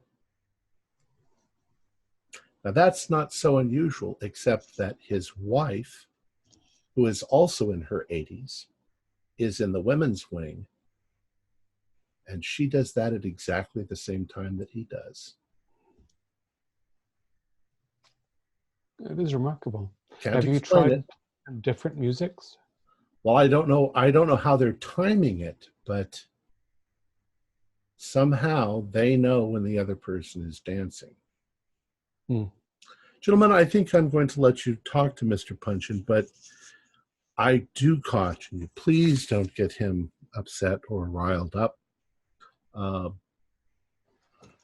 I'll take you in there now. I think that I can trust you. You know, I don't want. I really was trying to make sure that none of you were in the media. I don't think any of you are. There's been our interests are entirely with regard to Mr. Punchin's well-being and that of others who have been explorers with Sarah Thompson. Mr. Reginald? Well, let me take you in there. Thank you. So he takes you up to Mr. Punchin's room. And when you walk in, there's basically a bed on one side of the room and a bed on the other side of the room. And obviously the man who's sitting on his bed reading, who is not bandaged, has a beard, mustache, looks like he's a man probably in his 70s, sitting there quietly reading. That's obviously not Punchin. That's probably Mr. Wayne. Behind Mr. Wayne, on the wall, are all sorts of pictures of cats that he has obviously drawn. And some of them are very good, and some of them are quite bizarre. They're stylistic, and they're crazy lines, and they're, you know, psychedelic colors, like he's used every color in the rainbow. And they're pretty, they're interesting. And he seems harmless enough. He smiles, and as you walk into the room, on the other side of the room is Mr. Punchin. He is bandaged up, except for his eyes and his face, his immediate face. His hands are bandaged down almost to the fingertips, and he's of course in whatever they put patients in, but he's covered in bandages. Other than that, you can also see that the bandages are stained in places, so he's probably still bleeding a little bit, and it's bleeding through. But he's sitting on his bed, and he looks quite, nervous, especially when you walk into the room. Dr. Lawrence says, Mr. Punchin, these gentlemen are here to ask some questions. And he's like, I don't want to talk to the police. I already talked to the police. He's like, they're not the police. They're friends. I don't know. No. I don't know what they want. Who are you? We are separate from the Children of Tranquility, but we approach you with peace in mind and comfort. How do you know that? How do you know anything about that? Who are you? We too have been involved in strange experiences from the digs. No. As soon as you start mentioning things like the digs, he's freaking out a little bit. Felix, hustle Dr. Lawrence out. And he's like, and he says, they were watching me. They were watching me. He says, they were always watching. They still are out there. And he points like out out into the garden. They're watching us as well. It's all the same. And they want to kill me. Oh, yeah. They think I don't know. But the words, they speak to me. They're in me now. They tell me things. They tell me of the Watchers, the children of tranquility. I know. We have been under the scrutiny as well. You're safe here, and we want to make you safer. No, you don't understand at all. I want them to take me. Let them take me. Let them kill me. They should kill me. The question isn't who are the Watchers. The question is who watches the Watchers. Yeah, that's the question. That's what the wards want to know. They're waiting for the Watchers of the Watchers. That's what we're trying to find out. We're trying to find out who the Watchers of the Watchers are, because we know of them and we want to find out who they are. The words are correct. You're not sure if he's actually listening to you, but he's looking around and he seems somewhat disoriented. You guys want to do? Is there? I wonder if there's some comforting phrase in Akkadian I can say aloud to him. You both speak an ancient dead tongue. Who helped you with the ritual? Who helped you carve the words?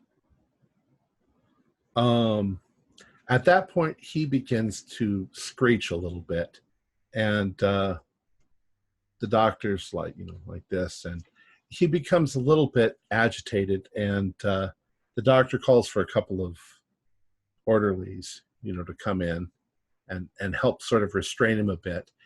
And they have some difficulty.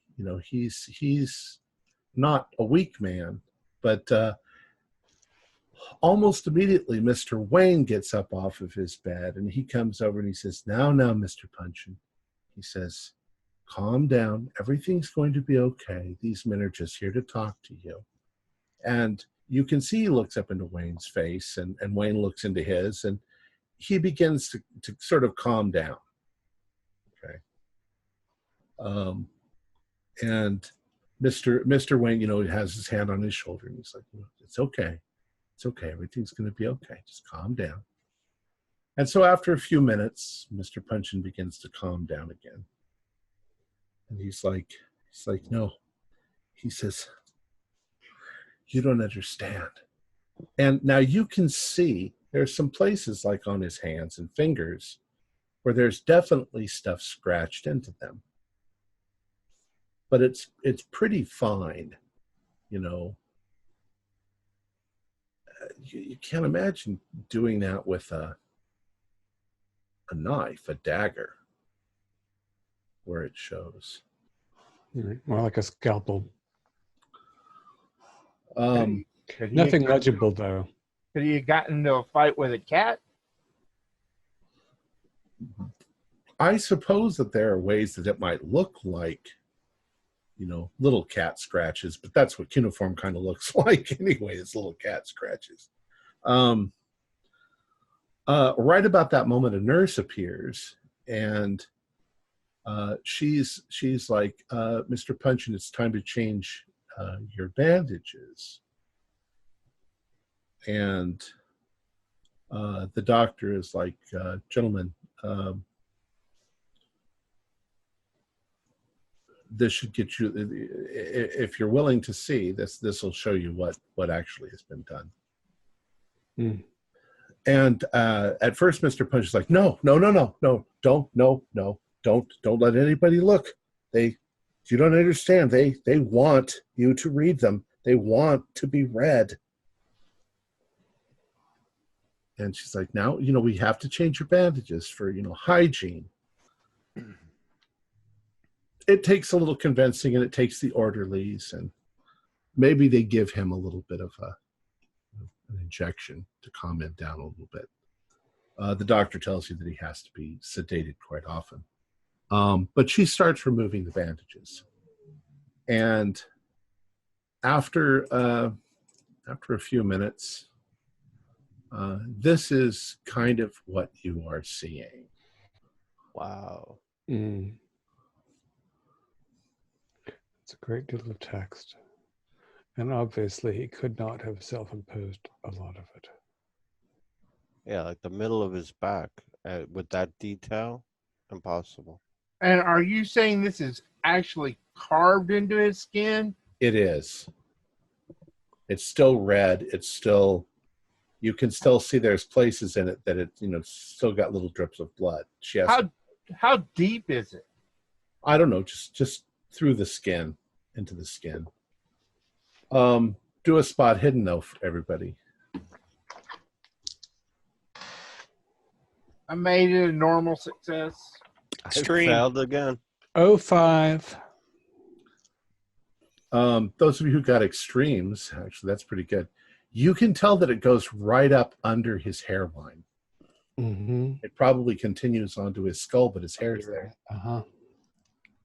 Yeah. Yeah, Not there's no way he could have done this to himself. There's I'm no not way even anybody could do it to him either.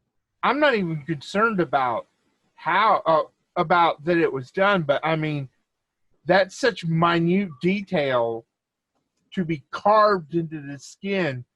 What kind of instrument could do that? It's certainly not a razor. No. A scalpel, yeah, but barely a scalpel. That's true.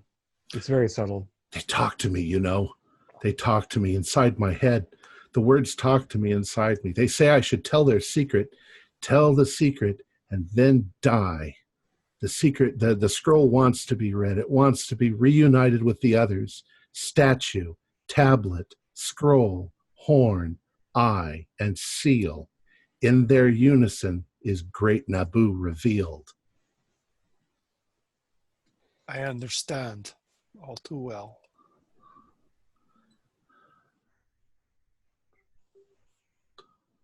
Do you know where this text was before it was upon you?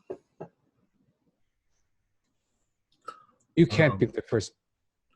We can be the origin of this text. It must be ancient. He says the scrolls, the scrolls, the scrolls. The three on the It the wants three to on the be floor. read. Wants to be read. I know it does. Do you know why they did not protect you as you hoped?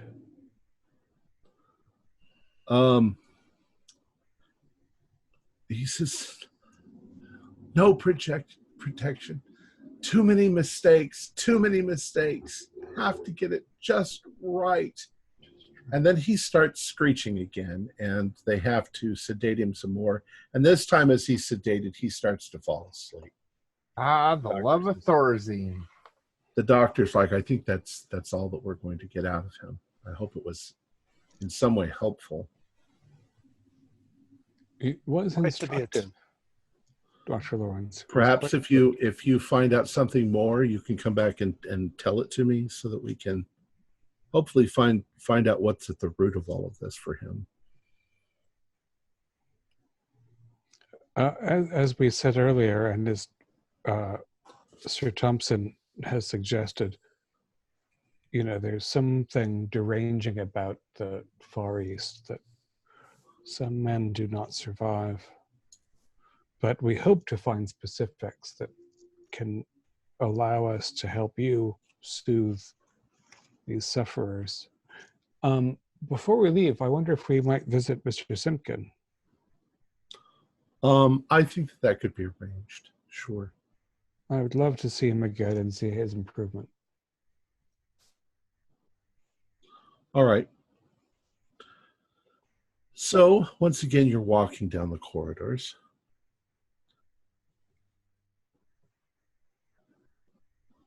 Being followed? No.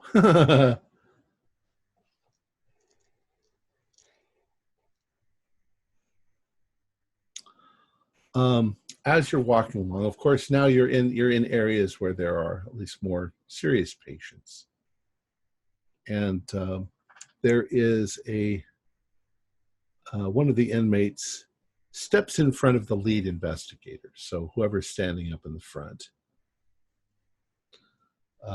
Which one would that be? Let's say Cyrus. Let's say Cyrus.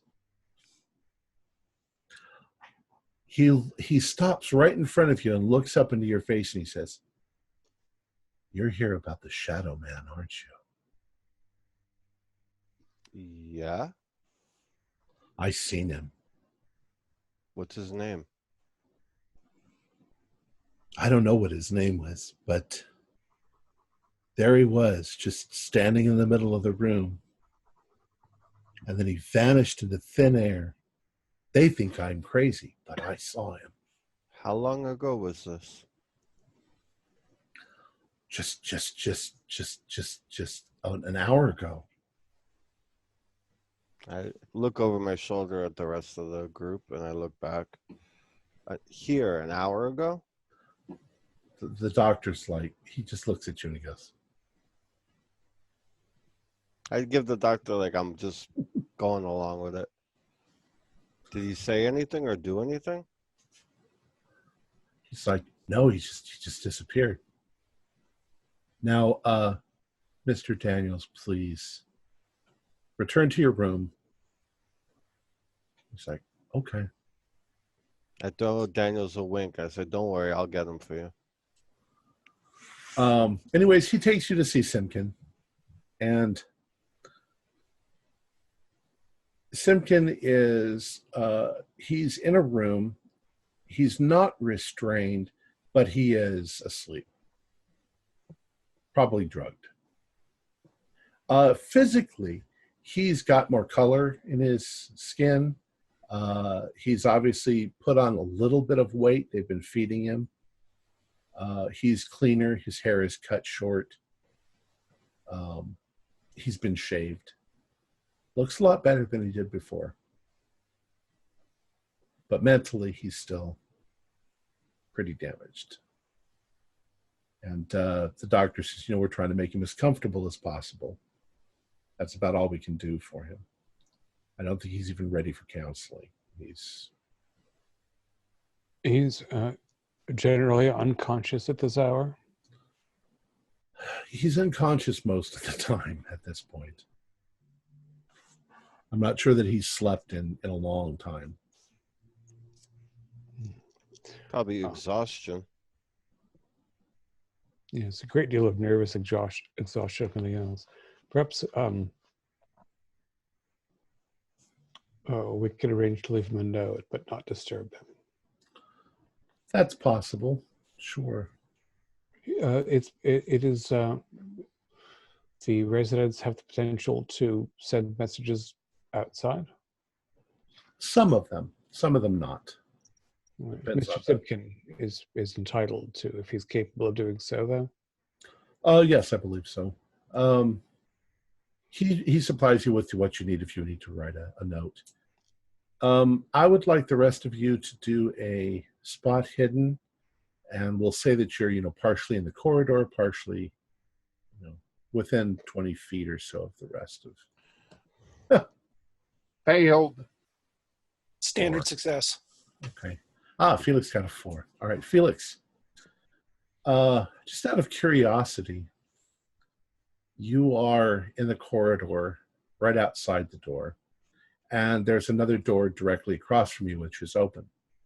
And as you look inside, there's a man, and he's sitting in a chair facing a mirror that's on the wall. And he is completely unmovable. He's just staring at himself in the mirror, doing absolutely nothing else. And just as you sort of turn away, you get the distinct impression that the man in the reflection turned his head and looked at you, but not the guy in the chair.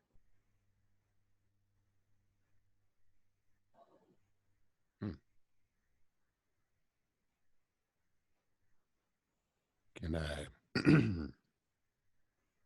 I walk into that room? Sure. I'll walk into that room. He's got my attention now.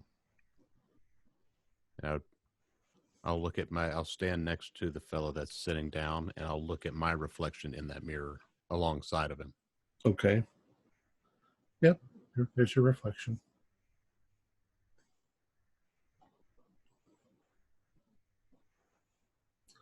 I'm going to keep looking at my reflection in the mirror. Okay. Nothing happens. He's staring at his reflection. You're staring at yours.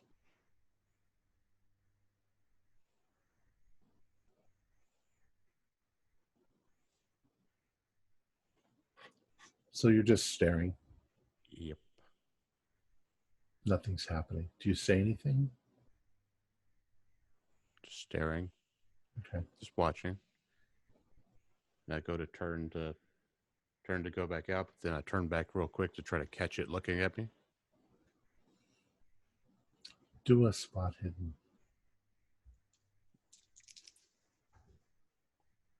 94. Yeah, you don't see anything.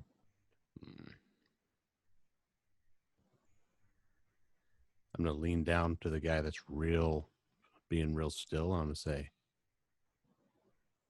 I saw you look at me.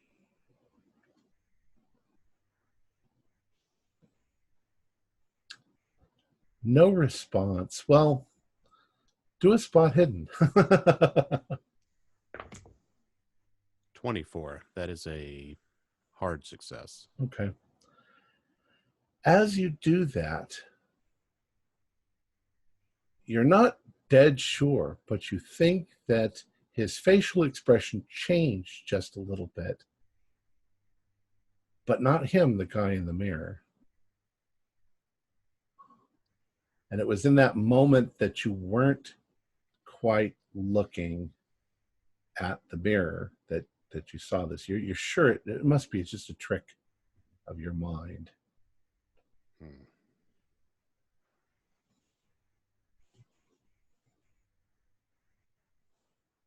I'm going to walk back out into the corridor there. Okay.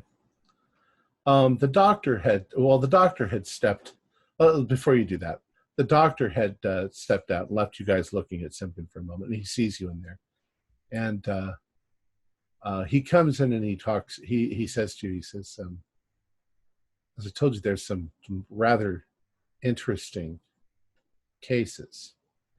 And he looks at the man in the chair, and then he looks at the mirror, and he says, how are you doing today? And he says it to the guy in the mirror. And the guy in the chair says something very, very strange that at first you don't understand. It sounds like a foreign language. Until you realize that what he said was, I'm fine. But he said it backwards. He says, yes, Mr. Leo Johnson here speaks in reverse.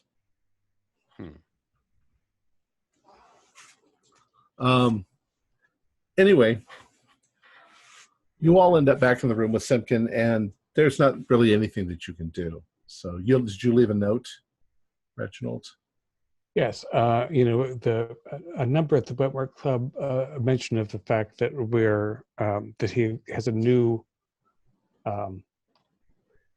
friend in the institution that we'd like to keep an eye on, and if he has any distress, he should reach out to us. Okay. I wanted to ask the doctor if either of these patients have had other visitors. No.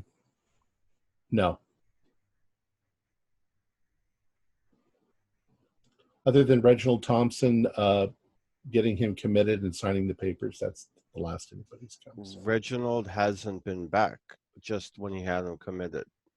Correct. Okay. Then I believe it was just 5 days ago. So, all right. So unless you have any more questions of the doctor, you'll leave Bedlam, and that's where we'll end it for the week. All right.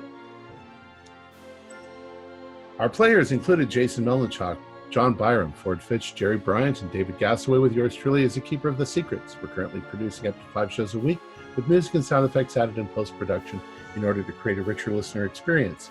We provide audio-only versions of our shows free for you to download from Podbean or iTunes. The costs involved with the show are provided almost entirely by our patrons. Without them, we wouldn't be able to do what we do. If you'd like to join our show, visit our Patreon account. Just $1 a month helps us a lot. You can find a link in the description below. Like, share, and subscribe to our channel, and punch that bell icon for updates on our latest shows. And leave us some comments. We enjoy reading them and answering any questions you might have. This is Tom Rayleigh, together with all the members of our gaming club, inviting you to journey with us once again into the darkness for another adventure into the universe of H.P. Lovecraft and the Call of Cthulhu role-playing game. Until next time, good luck, good gaming.